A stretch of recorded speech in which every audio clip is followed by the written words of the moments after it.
Hello everyone and नमस्ते। मैं हूँ आपकी योगा पार्टनर और आपकी होस्ट पूजा और आपका मेरे चैनल में बहुत स्वागत है।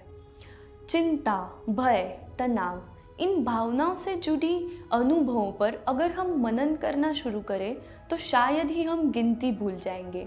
स्टूडेंट्स के लिए अपने एग्ज़ाम का टेंशन, नौकरी करने वालों के लिए अपने डेडलाइंस और प्रेजेंटेशन का टेंशन, किसी खिलाड़ी के लिए कंपटीशन का टेंशन, अपने पोजीशन का टेंशन और ऐसे ही हम सब के लिए बहुत सारे टाइप का टेंशन। पर ज़िंदगी में हम सबको इन पलों से गुजरना पड़ता है। अगर आपको ये स्ट्रेस और एंजाइटी बहुत ही असामान्य रूप से अगर हो रही है तो आपको चिंता विकार होने की आशंका ज़रूर है। हम कैसे एनालाइज करेंगे कि हमें चिंता विकार है या नहीं? अगर हम असामान्य रूप से बेचैनी या घबराहट महसूस कर रहे हैं या फिर हम बुरे सपने देखकर अक्सर नींद से जाग जाते हैं और हमारे पैरों में और हाथों में पसीना आ जाता है या फिर हमें नींद ना आने की बहुत समस्या रहती है और बार बार हमारे दिल की धड़कनें बढ़ जाती हैं, अगर इनमें से कोई भी सिम्टम आपको दिख रहा है तो आपको चिंता विकार होने की आशंका ज़रूर होती है। योगाभ्यास ना ही सिर्फ हमें फिजिकली हेल्दी रखता है बल्कि हमारे मन की शांति भी पाई जाती है। आज के वीडियो में मैं आपको कुछ ऐसे प्राणायाम और आसन बताने जा रही हूँ जिसकी वजह से आपको आपका स्ट्रेस जो है वो कंट्रोल करने में मदद हो सकती है और हमें एक अलग तरह की मन की शांति मिलती है और साथ ही साथ हम फिज़िकल भी फिट रह सकते हैं। वीडियो में आगे जाने से पहले जल्दी से मेरे चैनल को सब्सक्राइब कर दीजिए। हमें हमारे पहले आसन की तरफ जाते हुए सबसे पहले खड़े रहना पड़ेगा हमारी योगा मैट के ऊपर, क्योंकि ये स्टैंडिंग पोजीशन है। आज का हमारा पहला आसन है, उसका नाम है वृक्षासन, जिसको हम ट्री पोज भी कहते हैं। ट्री पोज करने के लिए हमें अपने योगा मैट के ऊपर पहले सीधा खड़े रहना है। अपने दोनों पैरों पे हमारा जो शरीर का वज़न है वो समान प्रमाण में आना चाहिए और धीरे धीरे अपने राइट लेग को उठा के शरीर का संतुलन बनाते हुए हमें इस तरह से लेफ्ट लेग के ऊपर रखना है और धीरे धीरे अपने हाथों को उठा के ऊपर की तरफ इस तरह से जोड़ना है। हमें इस पोजीशन में कम से कम 10 सेकेंड्स तक रुकना है या फिर आप 5 ब्रेथ तक भी रुक सकते हो।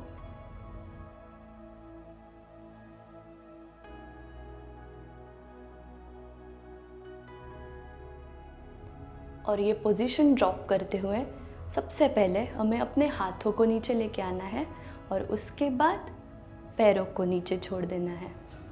ये हो गया राइट साइड। अब हमें सेम पोजीशन लेफ्ट साइड के साथ करनी है। पहले अपने दोनों पैरों पे सीधा खड़े हो जाए और उसके बाद धीरे धीरे अपने लेफ्ट लेग को उठा के राइट लेग के ऊपर ऐसे मोड़ के रखना है और धीरे धीरे अपने हाथों को उठाना है।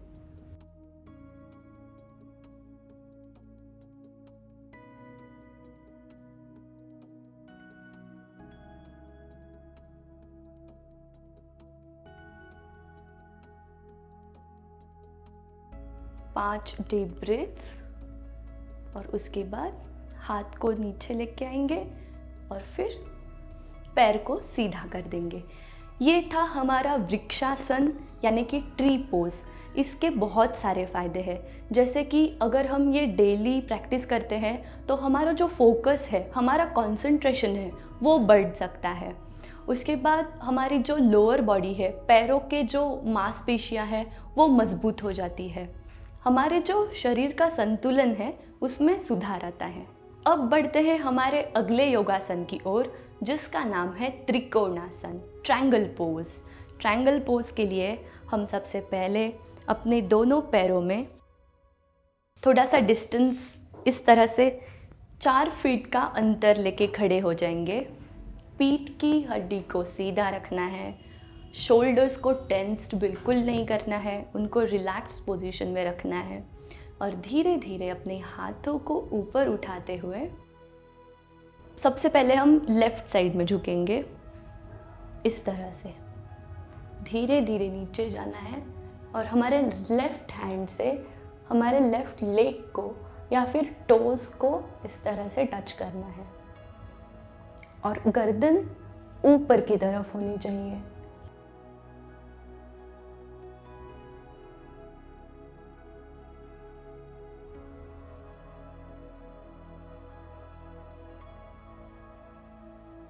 दस या 15 सेकंड तक होल्ड करके आप धीरे धीरे ऊपर आएंगे और उसके बाद हाथ को नीचे लेके आना है और पैर को फिर से आपस में जोड़ लेना है। ये था हमारा त्रिकोणासन। हमने एक साइड में किया, सेम पोजीशन हम दूसरी साइड भी करेंगे। पैरों के बीच में अंतर लेके खड़े हो जाएंगे। उसके बाद इनहेल करते हुए हाथों को कंधों की लाइन में, एक लाइन में इस तरह से ऊपर उठाना है और धीरे धीरे नीचे जाना है राइट साइड में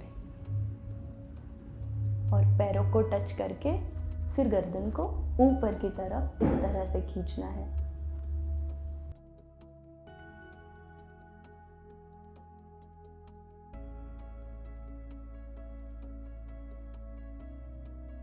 दस सेकंड तक होल्ड और उसके बाद हम धीरे धीरे ऊपर आएंगे। हाथ को पहले नीचे लेके फिर सीधा खड़े हो जाएंगे। ये था हमारा ट्रायंगल पोज यानी कि त्रिकोणासन। त्रिकोणासन हमारे पूरे बॉडी के लिए अच्छा साबित होता है क्योंकि पैरों से लेके गर्दन तक हमारे हर एक बॉडी पार्ट का व्यायाम हो जाता है, जिसकी वजह से हमारे जो रीढ़ की हड्डी है वो लचीली यानी कि फ्लेक्सिबल हो जाती है। अगर हमें बैक पेन हो रहा है तो उससे हमें राहत मिलती है और ये पूरे बॉडी को काम करने का या फिर रिलैक्स करने का ये बहुत ही अच्छा आसन माना जाता है। हमारा थर्ड और अगला आसन है जिसका नाम है head to knee bend pose. इस पोस्चर को करने के लिए सबसे पहले हम इस तरह से अपने पैरों को फैलाएंगे और राइट लेग को बेंड करके दूसरे पैर को इस तरह से रख देंगे। मैं आपको थोड़ा साइड वेज में बताऊंगी जिसकी वजह से आप अच्छे से देख पाएंगे। मैंने अपने राइट लेग को बेंड किया है और हमारी जो एडी है वो ग्रोहनी के पास इस तरह से प्लेस करनी है। दूसरा जो हमारा लेफ़्ट लेग है वो स्ट्रेट अपनी मैट के ऊपर रहेगा और पीठ को सीधा रखते हुए हम सबसे पहले इस तरह फॉरवर्ड बेंड पोजीशन करेंगे, हेड टू नी। हम धीरे धीरे नीचे जाके अपने हेड को इस तरह से अपने घुटनों के ऊपर रखने का प्रयास करेंगे।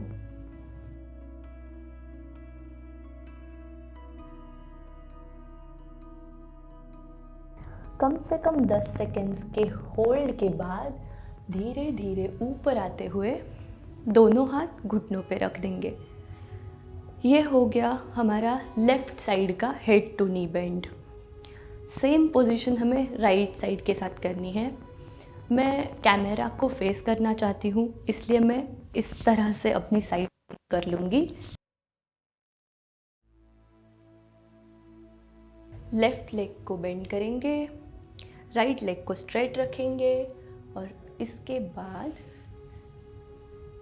धीरे धीरे नीचे जाते हुए हमारे हेड को फिर से अपने राइट लेग के ऊपर टच कर देंगे।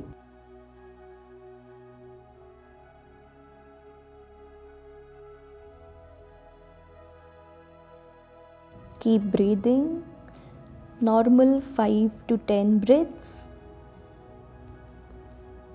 और धीरे धीरे इस पोस्चर को ड्रॉप करते हुए अपने हाथों को फिर से नीज के ऊपर रख देंगे।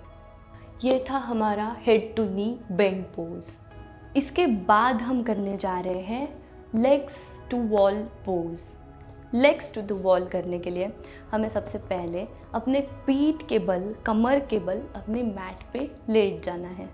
इस तरह से हम धीरे धीरे अपने मैट के ऊपर पीठ के बल लेट जाएंगे। हमारे जो हाथ है वो हिप्स के पास ऐसे रख देंगे और इन्हेल करते हुए हम अपने पैरों को उठा के हमारे बॉडी का 90 डिग्री एंगल बना देंगे ज़मीन के साथ। फर्स्ट काउंट मैं आपको बता रही हूँ। इन्हेल, धीरे धीरे पैरों को बेंड करते हुए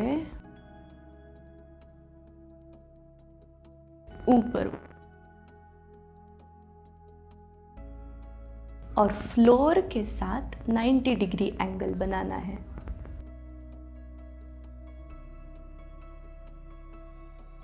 फिर नीचे लेके आना है और पैरों को इस तरह मोड़ के ज़मीन पे प्लेस कर देना है। इनहेल,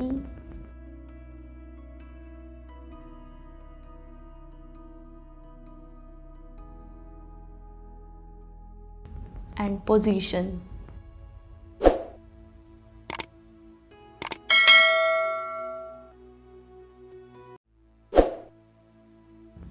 एक्सहेल करते हुए धीरे धीरे घुटनों में से पैरों को मोड़ के इस तरह से ज़मीन पे रख देंगे। दोस्तों, इसका और एक बहुत अच्छा बेनिफिट है।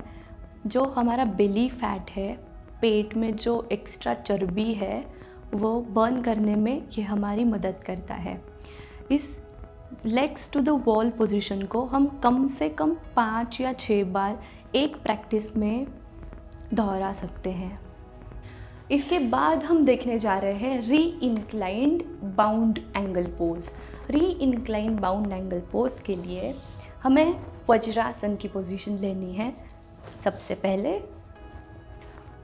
और हम चाइल्ड पोस्चर में जैसे आगे जाते हैं वैसे ही हमें आगे जाना है, पर इस बार हम अपने घुटनों को, अपने पैरों को इस तरह से थोड़ा दूरी पे रखेंगे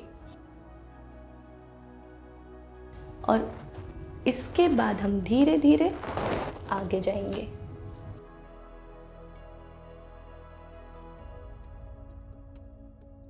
अपने पीठ को सीधा रखना है, अपने फोरहेड को और नोज़ को, अपने नाक को इस तरह ज़मीन पे टच करना है।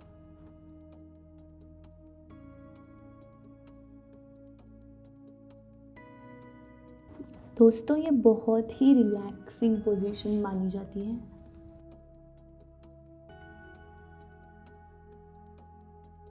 एक्सेल करते हुए ऊपर आएंगे। इनहेल और एक्सेल करते हुए फिर नीचे जाएंगे।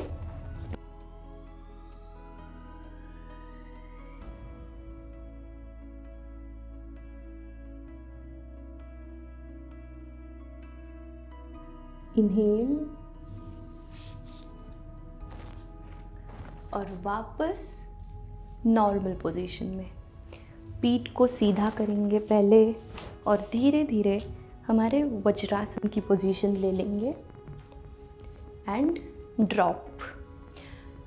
ये थी हमारी तीसरी योगा पोजीशन जिसका नाम था रिक्लाइंड एंगल बाउंड पोज। अब हम देखेंगे हमारी नेक्स्ट पोजीशन जिसका नाम है अधोमुख श्वानासन। हम अपने हाथों को योगा मैट के ऊपर इस तरह से प्लेस करेंगे, फिर नीज को, घुटनों को धीरे धीरे ऊपर उठाएंगे। ये हो गई हमारी अधोमुख श्वानासन की योगा पोजीशन। इसमें हम थोड़े स्टैटिक मूव्स करेंगे, जैसे कि एक पैर को नी में से बेंड करके इस तरह अपने गर्दन को मोड़ के टच करना है। 1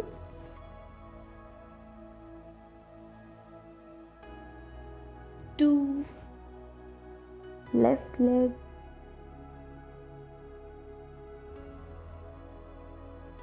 3,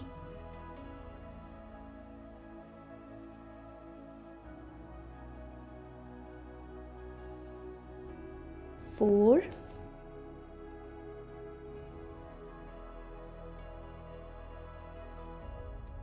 and 5.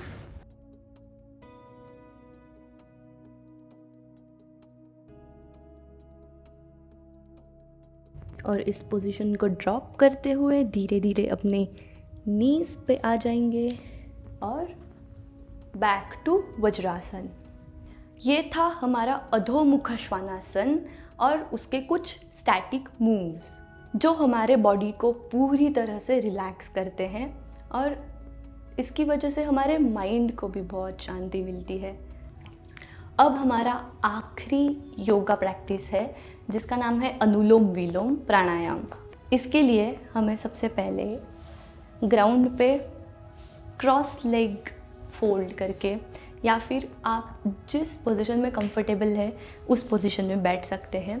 जैसे कि मैं अर्ध पद्मासन में बैठ रही हूँ। अनुलोम विलोम कैसे करते हैं? अनुलोम विलोम करने के लिए हमें पहले अपने हाथों की इस तरह से मुद्रा बनानी है। एक नासिका को बंद करते हुए दूसरी नासिका से सांस को अंदर लेना है और फिर इसको बंद करके पहले वाले से छोड़ देना है। फिर पहले वाले से सांस अंदर भरनी है, दूसरे वालों से छोड़ देना है। ये अल्टरनेटिंग ब्रीदिंग टेक्निक है। मैं पहले आपको दिखाती हूँ कैसे करते हैं इसको। Inhale, exhale, exhale. 2-3 बार आप नॉर्मल ब्रीदिंग करोगे और उसके बाद हम इस तरह से एक्सहेल करके नाक को बंद कर देंगे, एक नासिका को बंद कर देंगे। अब यहाँ से इनहेल करना है।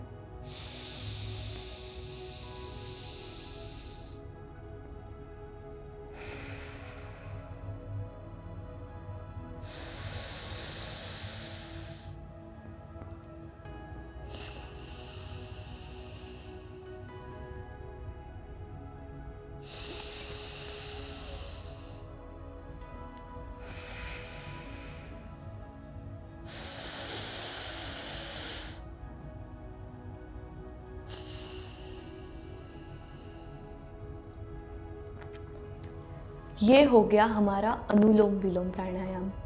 इस प्राणायाम की वजह से हमें बहुत ज़्यादा राहत मिलती है। किसी भी निगेटिविटी को हम एनकाउंटर कर रहे हैं या फिर हमारे लाइफ में बहुत ज़्यादा स्ट्रेस है। स्ट्रेस तो सबकी लाइफ में होता है, पर उससे बाहर आने के लिए या फिर उसको कंट्रोल, उसको मेंटेन रखने के लिए हमें ये अनुलोम विलोम बहुत ज़्यादा मदद करता है। हमारे बॉडी को तथा हमारे माइंड को भी काम करता है। इस तरह से दोस्तों, मैंने जो आपको अभी काल्मिंग योगा सीक्वेंस बताया वो आप दिन में कभी भी कर सकते हैं। सुबह कर सकते हैं, दोपहर में कर सकते हैं या फिर शाम में भी कर सकते हैं। आपको आज का वीडियो कैसा लगा ये मुझे कमेंट सेक्शन में कमेंट करके ज़रूर बताएं और इस वीडियो को लाइक करें, शेयर करें अपने फ्रेंड्स और फैमिली के साथ। और अगर अभी तक मेरे चैनल को आपने सब्सक्राइब नहीं किया है तो जल्दी से सब्सक्राइब भी कीजिए। मैं जल्द ही मिलती हूँ आपको एक नए वीडियो के साथ। तब तक के लिए बाय बाय, नमस्ते एंड स्टे फिट।